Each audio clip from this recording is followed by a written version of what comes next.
Did he ever come out and see you? No, Mr. Grade is a type of man who, not really what you'd call an executive producer. He arranges these deals and then he lets you alone and says, you go ahead and make the film. Burt Lancaster names the most evil actors of Hollywood's golden age. And wait till you hear who tops his list. He could sing lullabies to millions while allegedly terrifying his own family behind closed doors. What if the dazzling lights of Hollywood's golden age concealed shadows far darker than any noir film could capture? What if the icons we still worshipped were in private, ruthless manipulators, tyrants, or even worse? Burt Lancaster, the rugged leading man who embodied masculinity and moral strength on screen, reportedly carried a secret ledger of names actors he called the most evil of his generation. Why did he write them down? What did he see behind the closed doors of dressing rooms and smoky after-parties? And what does this reveal about the cost of fame in the studio era? Stay with us, because tonight we're not just celebrating Hollywood's golden age, we're tearing back the velvet curtain. Burt Lancaster was born Burton Stephen Lancaster on November 2, 1913 in Manhattan. His childhood unfolded in the crowded, gritty blocks of East Harlem, a neighborhood pulsing with immigrant families, loud stoop conversations, and a rough rhythm of survival. His father, James Lancaster, worked as a postal clerk. His mother, Elizabeth, was a homemaker. Money was tight, but the household prized resilience, honesty, and hard work. Lancaster himself grew up tall and athletic, a kid with boundless energy. At DeWitt Clinton High School in the Bronx, he found a passion for gymnastics and basketball, earning himself a scholarship to New York University. But higher education didn't hold him for long. His restless energy pulled him toward performance and spectacle. In his 20s, Lancaster found himself in an unexpected career: the circus. Alongside his lifelong friend Nick Cravat, he performed as part of an acrobatic duo for the K Brothers Circus. Their act, a mix of daring balance flips and feats of strength, was more than entertainment. It was training for what would later make Lancaster so distinctive on screen: the ability to do his own stunts, to move with grace and physical authority. The circus also gave him his first taste of what it meant to live life as a performer. The endless travel, the roar of crowds, the discipline of repetition, these things carved into him a presence that Hollywood cameras would one day feast on. But the circus life ended with the outbreak of World War II. Lancaster served in the U.S. Army's Special Services Division, entertaining troops and bringing moments of laughter and escape to soldiers facing war's grim reality. It was here that colleagues first suggested he try acting. After all, he had the looks, the voice, and that rare ability to dominate a room without even speaking. When Lancaster returned to New York after the war, he stumbled almost literally into stardom. In 1946, he landed a part in the film noir classic The Killers. Playing the Swede, a doomed boxer tangled in betrayal and murder, Lancaster made a jaw-dropping impression. His broad shoulders, piercing eyes, and quiet menace on screen instantly made him a star. Audiences were captivated. Hollywood was hooked. Lancaster had that rare combination: a leading man's physique and an actor's intensity. From there, his career skyrocketed. He refused to be pigeonholed as just another handsome action hero. Instead, he sought roles that tested him: complex, troubled, even unlikable men.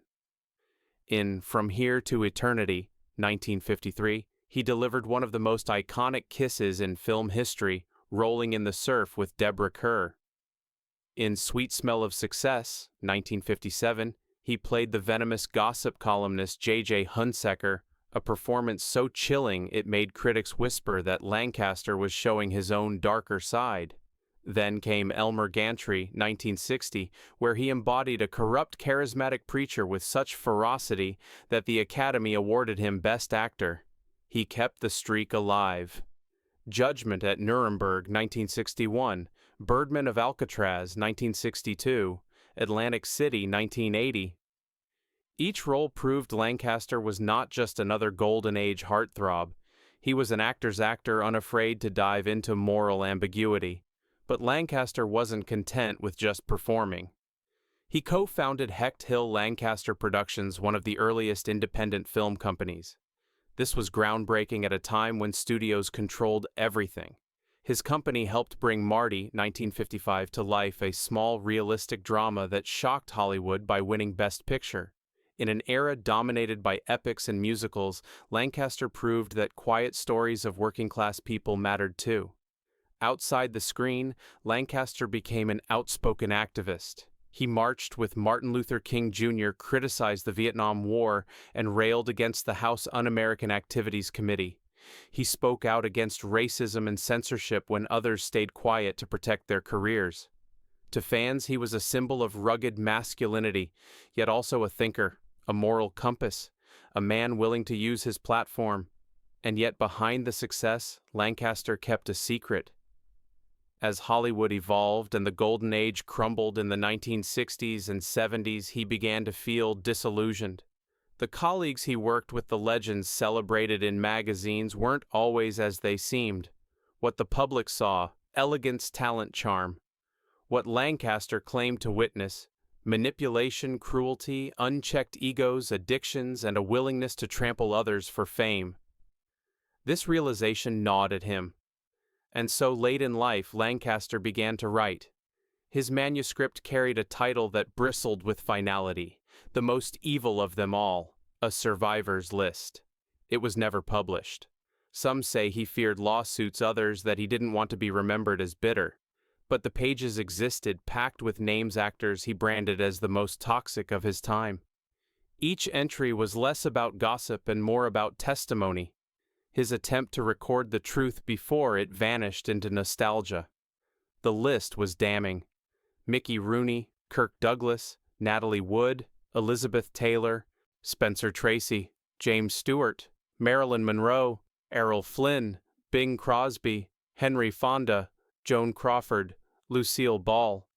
Each described with an unflinching pen, each story balancing admiration for talent with horror at cruelty. Lancaster wasn't afraid to tarnish icons. To him it was necessary. The myths had endured long enough, and so we arrive at his chilling words. All those battles carved a blacklist into his memory. I'm probably, without the mustache, I am the critic of critics because I'm not hypocritical. I love entertainers. I mean, when I'm in New York, I think Mickey of my Rooney. good. To millions, Mickey Rooney was the eternal boy wonder, fresh-faced, mischievous, and full of charm. He was America's kid brother, the bright-eyed Andy Hardy who reassured Depression-era audiences that innocence and optimism still existed. But Lancaster claimed Rooney wore a mask that concealed a mean-spirited, volatile core. Behind the sets, Rooney allegedly thrived on making others uncomfortable. Extras and young performers trying to earn their stripes became his targets. Lancaster wrote of Rooney mocking accents, sabotaging takes by deliberately flubbing lines, and even throwing his weight around with crew members who couldn't fight back. His playfulness, Lancaster suggested, was just another word for cruelty. And then came his personal life. Rooney's reputation for whirlwind marriages, 8 in total, was often played as Hollywood gossip. But Lancaster believed those marriages revealed a troubling pattern, a need to dominate, to control, and then abandon. His charm wasn't love, it was leverage. The contradictions were jarring. To the world, Rooney embodied mischief and joy. To Lancaster, he was a man whose dark temper and casual cruelty poisoned sets and relationships alike. He was America's boy next door, Lancaster allegedly observed, but a devil to those stuck behind the door with him. Hollywood forgave Rooney because he was bankable, because his small frame and comic timing made him safe. But Lancaster insisted he was anything but safe. And if Mickey Rooney's mask was mischief, then the next man's mask was pure ambition, razor-sharp and ice-cold. Kirk Douglas. Burt Lancaster and Kirk Douglas were often paired together, marketed as the rugged duo who could command westerns, war dramas, and political thrillers. On screen, they were allies, brothers in arms, even sparring partners whose chemistry dazzled audiences. But Lancaster's writings suggest that this friendship was a Hollywood illusion, covering a rivalry that was in truth venomous. Douglas, Lancaster claimed, was ambition personified. With a jaw like granite and eyes that cut through a room, Douglas climbed the Hollywood ladder not by charm, but by cold calculation. He allegedly betrayed colleagues, undercut contracts, and manipulated executives, all while flashing a disarming grin. According to Lancaster, no one was safe from Douglas's hunger for fame. He accused him of backroom deals, quietly lobbying to edge out rivals, and even whispering rumors that could end a career. Lancaster believed Douglas would sacrifice anyone's friendships, collaborators, even his own children, if it meant securing a role. The irony, of course, is that Douglas's career is celebrated for breaking the Hollywood blacklist by crediting Dalton Trumbo on Spartacus. But Lancaster painted a different picture, a man who used the blacklist when it suited him and broke it when it gave him glory. He'd steal a role from his own son. Lancaster allegedly quipped, if it meant another headline. Ambition made Douglas a titan, but in Lancaster's eyes it also made him ruthless, leaving scars in his wake. And if Douglas was the cold general, the next entry was a siren, soft-spoken, beautiful, but wielding secrets like weapons. Did you ever believe in Santa Claus in real life? I still do. Okay. And Rebel Without a Cause, James Dean.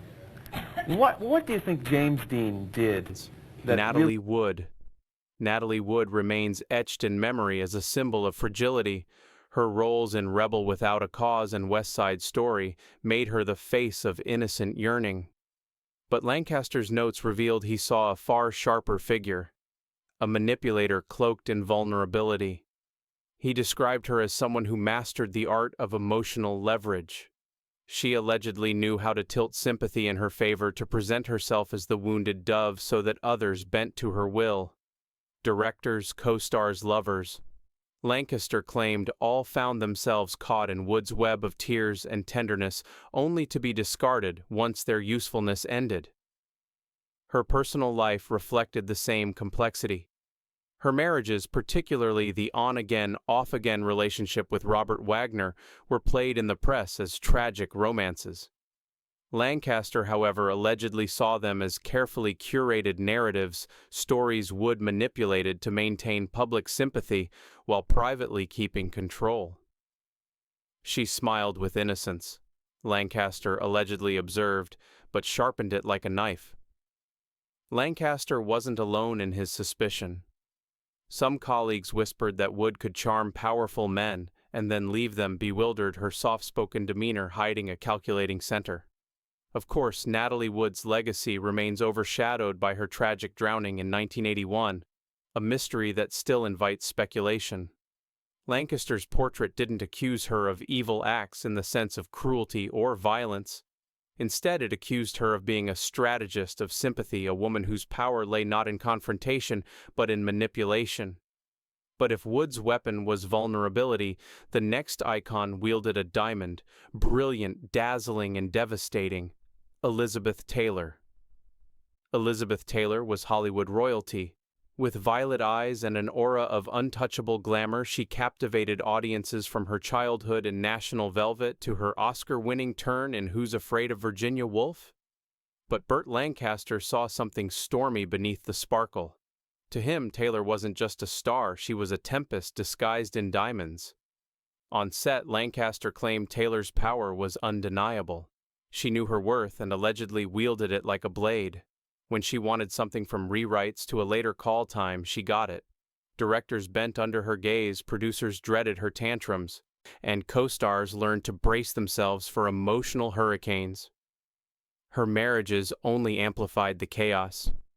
8 unions, too, to Richard Burton made her tabloid fodder.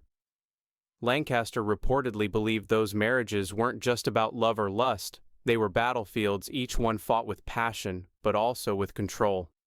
He described Taylor as someone who could turn affection into leverage, keeping partners orbiting her like planets around a volatile sun. She didn't just steal scenes, Lancaster allegedly wrote, she stole souls. Taylor's brilliance was undeniable. She could inhabit a role so fully that audiences forgot the scandals, the jewels, the headlines. But Lancaster argued that her volatility drained those around her. Crews lost days to her mood swings. Films lost fortunes to her delays. To him, Taylor was the embodiment of Hollywood's paradox. dazzling talent paired with devastating drama. If Taylor was a storm in diamonds, then the next man was a saint on screen, yet according to Lancaster, a devil in the dressing room. Spencer Tracy. Few actors commanded respect like Spencer Tracy.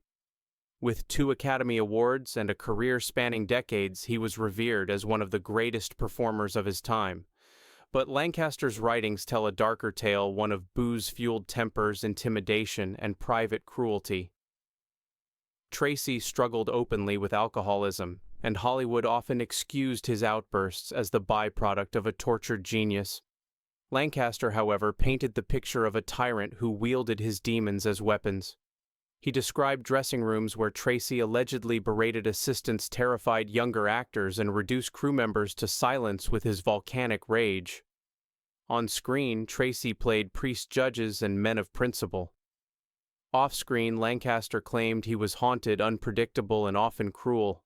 He wrote of co-stars walking on eggshells, directors recalibrating shooting schedules around Tracy's benders, and producers praying that his performances would outweigh the havoc. He played saints, Lancaster allegedly said, but raged like a devil behind closed doors. What troubled Lancaster most wasn't just the anger, it was how easily Hollywood forgave it. Tracy's genius, he argued, became a shield that excused damage done to those without power.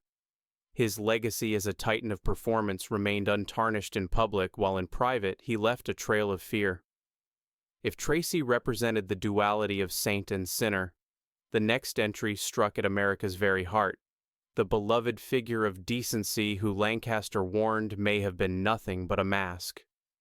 Every day, someone is at the bottom of the list, in the barrel, as you say, but there's a long story with that. We won't go into it, but they're the bottom of the list. And strangely enough, Duke Wayne... James Stewart was the man who defined goodness. In It's a Wonderful Life, his portrayal of George Bailey made him the eternal symbol of decency and honesty. He was tall, soft-spoken, and unfailingly polite in public. But Lancaster's account suggested Stewart's sweetness was a performance polished to perfection, hiding a colder truth. Lancaster described Stewart as a man who, judged from a distance, a performer who smiled warmly for fans but reportedly sneered in private. His patriotism, bolstered by his genuine World War II service, was in Lancaster's eyes repurposed as a brand, a shield that silenced criticism and kept him above reproach. Colleagues allegedly found Stewart aloof, condescending, and quick to dismiss those beneath his stature. Lancaster argued that his moral image wasn't genuine. It was calculated control and iron grip wrapped in velvet manners. He smiled for the camera, Lancaster allegedly wrote, but judged everyone behind it. This portrait shocked many who saw Stewart as the embodiment of American virtue. But Lancaster insisted that the same man who saved Bedford Falls on screen carried emotional frost in real life, leaving others feeling belittled and unwelcome. If America's sweetheart could harbor such darkness, Lancaster implied that no icon was truly safe from scrutiny. And the next entry, the golden goddess of Hollywood, an angel adored by millions, yet in Lancaster's ledger, an angel consumed by addiction. Marilyn Monroe. To the world, Marilyn Monroe was Hollywood's golden angel. Luminous, breathy voice, the very definition of vulnerable beauty. But Burt Lancaster's private writings told a bleaker story. To him, Monroe wasn't an angel at all, but a black hole of need, her addictions and insecurities pulling everyone around her into chaos. On set, Monroe's unreliability became infamous. Call times stretched into hours, sometimes days, as she arrived late, disoriented, or too medicated to work. Directors pulled their hair out. Co-stars struggled to maintain patience. Lancaster claimed Monroe's frailty wasn't always accidental. It was a tool of manipulation. By collapsing, she forced others to pick up the pieces, making her the center of attention, whether the cameras rolled or not. Her relationships were no less turbulent. Monroe's marriages to Joe DiMaggio and Arthur Miller captivated the public, but Lancaster viewed them as destructive cycles of neediness and control. He believed she wielded her struggles as a weapon demanding sympathy even as she drained those closest to her. She turned helplessness into a weapon. Lancaster allegedly sighed, and everyone paid the price for saving her. Yet Lancaster didn't deny her talent. On screen, she shimmered with something transcendent, but off-screen, her fragility metastasized into toxic gravity. In his ledger, Monroe was not simply tragic, she was dangerous because her chaos infected everyone near her. If Monroe was the angel addicted to her own weaknesses, the next entry was the opposite, a devil dressed as a swashbuckler laughing as he trampled others. Errol Flynn. Errol Flynn was every boy's fantasy of adventure. The dashing pirate, the laughing outlaw, the man who swung from chandeliers with a sword in hand. But Lancaster's notes stripped the romance away. Behind the grin, Flynn was described as a sociopath in costume, charming yet cruel, a predator hiding in plain sight. Flynn's reputation for hedonism was no secret. He threw wild parties, lived in perpetual scandal, and seemed to treat the law as a joke. Lancaster claimed the public saw only playfulness, while those close to Flynn saw violent outbursts, reckless indulgences, and victims silenced by money and fear. He described scenes of Flynn manipulating younger women, boasting of his conquests, and brushing off accusations with a wink. The pirate persona wasn't an act. Lancaster suggested it was his true self, a man who believed nothing and no one mattered but his own pleasure. He lived as if no one else mattered, Lancaster wrote, because to him they didn't. Hollywood excused Flynn because he was box office gold, the man who could draw crowds with a smile. But Lancaster believed his charm masked cruelty that left scars no one wanted to discuss. If Flynn's cruelty was hidden behind laughter, the next name was more chilling, a crooner whose voice soothed millions, while according to Lancaster his private life bled with coldness and fear.